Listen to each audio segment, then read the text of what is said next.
Good morning. Welcome to our latest edition of RHI Chai, where we talk about stories of courage, hope, attitude, and inspiration, all sponsored by Wilson, Kehoe, and Winningham. My name is Bill Crouch. I am a board member of the sports program. I'm sitting here with Mike Kempf, who is the current assistant coach of the Inferno soccer team. Welcome, Mike. Thank you. So tell us about Inferno and what is Inferno? Inferno is what we call, as you just said, a power wheelchair soccer team.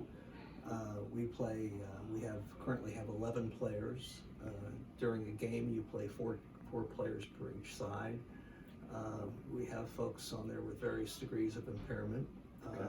and they all do their best, and we do our best to move them forward. So how long have you been with the team? I've been involved since 2006, Okay. not always with this team, but pretty much I've been a head coach, an assistant coach, and I've refereed early on for a while. Okay. So you've worn a lot of hats over the years within the team, from what I understand. Help me understand your current role and what are you doing today? My current role is the assistant coach, and it's what needs to be done. We try and get it done. Our head coach is fairly new to the game,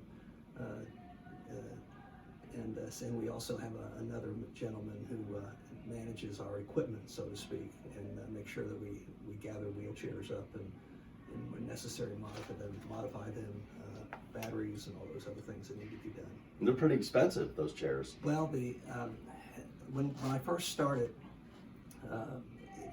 in 2006, we were using the older, usually the Quickie 200 power chairs, and we would take and had a plastic guard that would go around the feet area, the footrest area of the chair, and it was plastic, and it's not necessarily very stable as far as trying to really hit the ball. And then in 2012, a new chair was developed from the ground up, and it was actually the design, it was the idea of one of the players who had an engineering degree.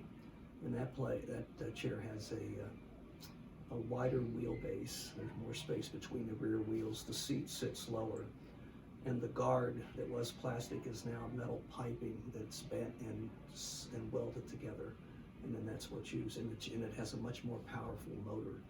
Wow. And so the chair has higher torque, and it's a world-class chair. In fact, they're sold now worldwide. Wow. To other teams. So we've actually benefited the whole Yes. wheelchair sports world as a result. Right, and those chairs run between, I think they were about $7,000 to $12,000 depending on how much you put on them. For newer players, obviously it's not economical to bring a new player in and equip them all with that. So the newer players, usually we try to find Quickie P200s chairs and modify those. And so it's almost a full-time job for Art Carr. Wow. Our equipment guy and the father of one of our players. He does a great job. Well, but you're also the father of... Yeah, Scott. My son Scott plays as well. He's played since early on, and since we first became involved. Is that how you got involved? Yeah, in fact, the way it happened is Scott was a Purdue student at the time and was working in Indianapolis as an intern. And he had heard from the place he was working about a soccer tournament that was taking place at the Fishers Fieldhouse. And so I went with him to that, and must have been 20 teams or more that were involved from across the U.S. And I think there was, at that tournament, there was a team from Japan and a team from the UK here as well. And we were just absolutely blown away with what we saw. We quite quickly understood we were going to be involved. So in what respect, with how the athletes were benefiting from the program, or what really struck you in the beginning? Well, as a parent myself, and of course these these are young folks as well. As a parent, you have some degree of concern, obviously, about their future and how they're surviving life. And I've seen the players that we've had. Some of them I've known since some as young as third grade, have gone on to college. Two players that come to mind, two are attorneys now, and another one has their MBA. And so I think it's the game provides not only in large part a degree of self-confidence and the awareness that they can move on. And the other thing, the neat thing about this sport is that it's not your physical stature. It's really your ability to enjoy, to manage the joystick of a chair, whether it be with your hand, in one case with your chin. One young man was a 23-year-old able-bodied rugby player and became a quadriplegic, and he was pretty devastated by what had happened to him, and he's gone on to become a really classic soccer player, and he controls his chair only, but he can only move his head. It's amazing. And he uses his chin. And another young lady from the Fort Wayne area, I refereed a game and a half and couldn't figure out how she was driving her chair, and she was actually using her right foot to drive the chair. And I understand she also can text with her toes. So if you aren't inspired by these players, you're not paying attention. That's why they call it adaptive sports, right? That's exactly right. But it's not just the athletes that are adapting, it's you and the family.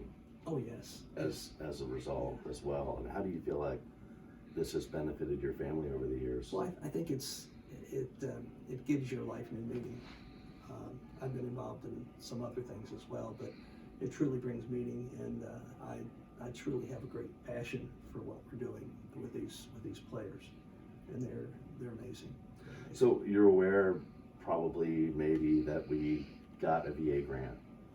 I had heard that, yes. Yes. I've been to the VA. I'm a veteran myself. Okay. And early on, I went to VA and tried to get them to get involved, and I would never hear back from him. So I'm hopeful that this is a sport for them to be involved with as well. I think I don't have the answer in hand, quite frankly, as to how we bring that about. I think being a veteran, and I know these folks come back, they want to get back on with their lives, and maybe they see it as a child's program, and it's really not a child's program. And because I can assure you that if you and I were put in that wheelchair and we go up against some of my players on my team, they would drive us crazy all over the court.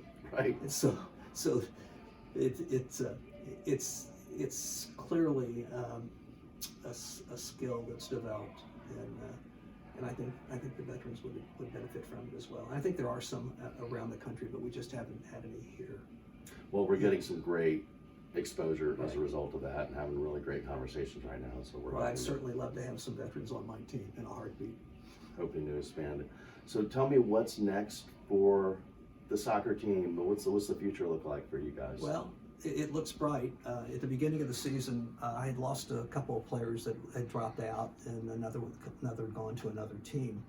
And I was literally concerned. You need at least 4 players to register your team with the U.S. Power Soccer Association. I was concerned I was going to have a team, and at the moment I have 11 players. Wow. And so it's I in an email I recently sent, I described practice. We don't have a full-size gym. We really could use a full-size gym to play in, but sure.